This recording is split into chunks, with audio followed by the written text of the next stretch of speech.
നിങ്ങൾക്കറിയാമല്ലോ, സാമാന്യം ഭംഗിയായി തന്നെ ജീവിക്കാനുള്ള ചുറ്റുപാടുകൾ എനിക്കുണ്ട്.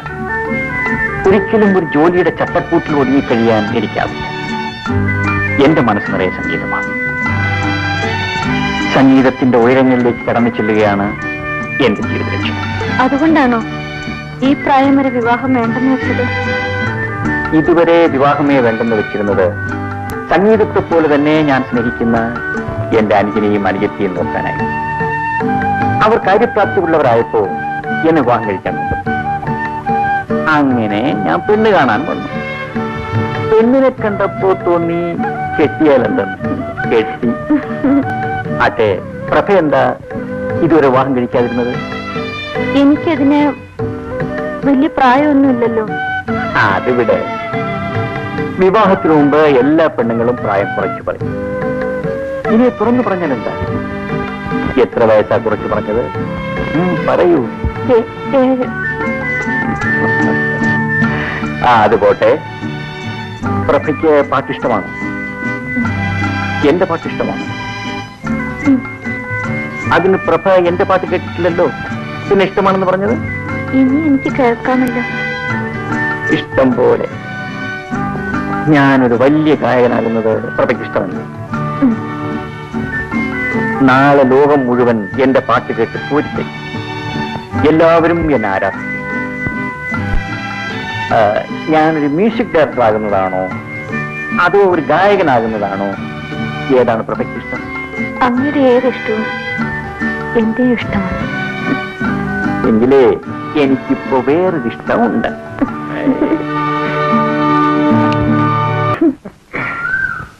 നമുക്ക് ഇവിടെ ഇരിക്കാം.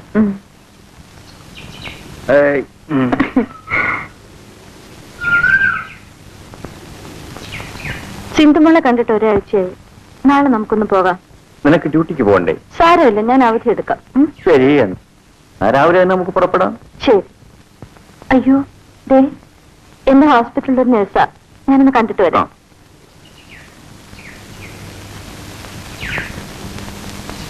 ഹായ്.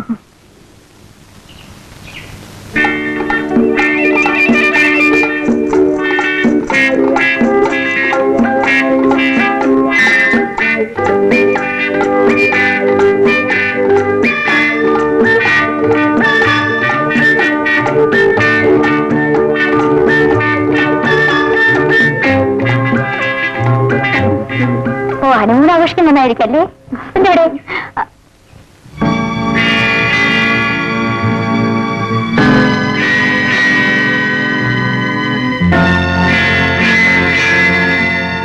പോട്ടെ, പിന്നെ പരിചയപ്പെട്ടോളാം.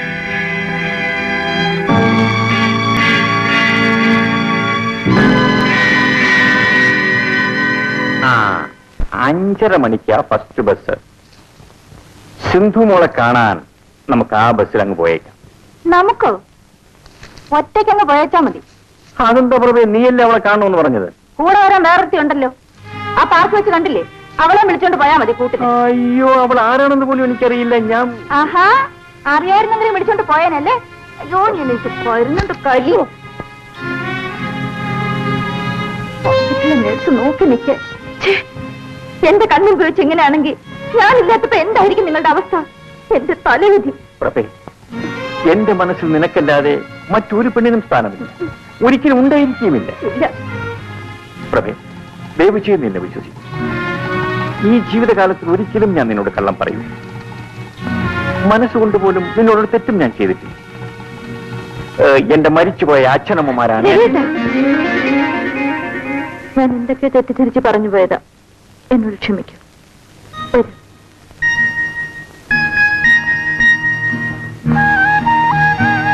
പൊന്നും കുടത്തിന് പൊട്ടു വേണ്ടെന്ന് പറഞ്ഞവന് ഒരു സൗന്ദര്യബോധവുമില്ല. എന്റെ പൊന്നും കുടത്തിന് ഒരു പൊട്ടുകൂടി വേണം. മതി മതി, ഒരു കിന്നാരം അകത്ത് ഫ്ലാസ്കിൽ കാത്തു വെച്ചിട്ടുണ്ട്. ഊണോ? ഊണൊക്കെ ശരിയാക്കി വെച്ചിട്ടുണ്ട്. ഉച്ചയ്ക്ക് ഞാൻ വന്നിട്ട് വിളമ്പിത്തരാം, എന്നിട്ട് കഴിച്ചാൽ മതി കേട്ടോ. ഓ, ഇന്നേ മ്യൂസിക് പ്രാക്ടീസ് ഒന്നും വേണ്ട. ചുമച്ചുള്ള മരുന്ന് സമയത്തിന് കഴിച്ച് അടങ്ങി ഒതുങ്ങി ഇവിടെ ഇരുന്നാ മതി. മനസ്സിലായോ? ആയേ.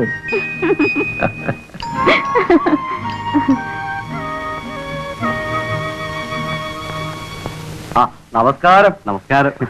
ഓ, വന്നാട്ടെ വന്നാട്ടെ. അങ്ങോട്ടിരുന്നട്ടെ. ഞങ്ങള് ഈ പരിസരത്തൊക്കെ തന്നെ ഉള്ളവരാ, പരിചയപ്പെട്ടിട്ടില്ലെന്നേ ഉള്ളൂ, കേട്ടിട്ടുണ്ട്. ഞങ്ങൾ ക്ഷേത്രത്തിന്റെ ഭാരവാഹികളാ. ഞാൻ സെക്രട്ടറി, ഗജാൻജി പ്രസിഡന്റ്. കേട്ട് കാണും പാറേക്കാട്ട് ബാലകൃഷ്ണപിള്ള. ഇല്ല, ഉത്സവ കമ്മിറ്റിയുടെ സ്ഥിരം പ്രസിഡന്റ് ഞാനാ. സംഭാവനയ്ക്കായിരിക്കും. ഏയ്, അതൊക്കെ പിന്നീട് എപ്പോഴെങ്കിലും ആകാവുന്നതല്ലേ ഉള്ളൂ. ഓ, ആ, മിസ്റ്റർ രവിപ്രസാദ് നല്ലൊരു ഗായകനാണെന്ന് ഞങ്ങൾ അറിഞ്ഞു. ശ്രീഭദ്രകാളി ക്ഷേത്രത്തിലെ ഉത്സവത്തോടനുബന്ധിച്ച് താങ്കളുടെ ഒരു ഗാനമേള നടത്താനാണ് ഉത്സവ കമ്മിറ്റിയുടെ ഐകകണ്ഠമായ തീരുമാനം. സന്തോഷം. ചായ 751 രൂപ പ്രതിഫലം തരാനാണ് കമ്മിറ്റി നിശ്ചയിച്ചിരിക്കുന്നത്. ആയിക്കോട്ടെ. ഇതാ 101 രൂപ അഡ്വാൻസ്. ആ, പിന്നെ മിസ്റ്റർ രവിപ്രസാദിനോട് എല്ലാം തുറന്നു പറയണമല്ലോ. ഓ, 501 രൂപ ഉത്സവ കമ്മിറ്റിക്ക് സംഭാവനയായി നൽകണം.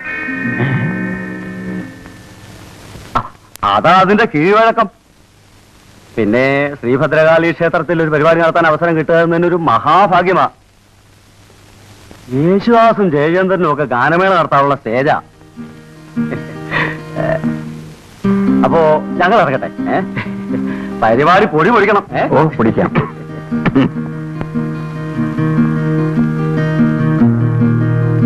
നിങ്ങൾ എന്തിനീ പരിപാടി നടത്താമെന്ന് ഏറ്റത്? അഡ്വാൻസ് അവർ തിരിച്ചു കൊടുക്കാൻ പാടില്ലായിരുന്നു. ഓട്ടെ പ്രഭേ, കയ്യിൽ നൽപ്പൻ ചിലവായാലും നല്ലൊരു സ്റ്റേജാ കിട്ടിയിരിക്കുന്നത്. നീ നോക്കിക്കോ, ഞാൻ ഒരു കലക്കം. ഇപ്പോഴേ തുടങ്ങിയല്ലോ ചുമ.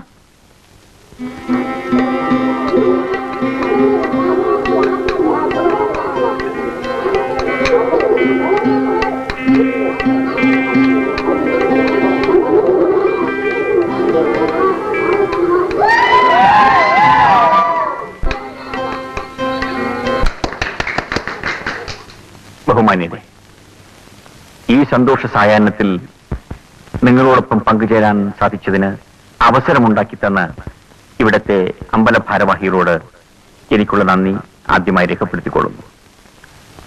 ഈ ഗാനം ഞാൻ സ്വന്തമായി എഴുതി ട്യൂൺ ചെയ്ത ഒന്നാണ്. നിങ്ങളുടെ എല്ലാം അനുഗ്രഹ ആശിസ്സുകളോടെ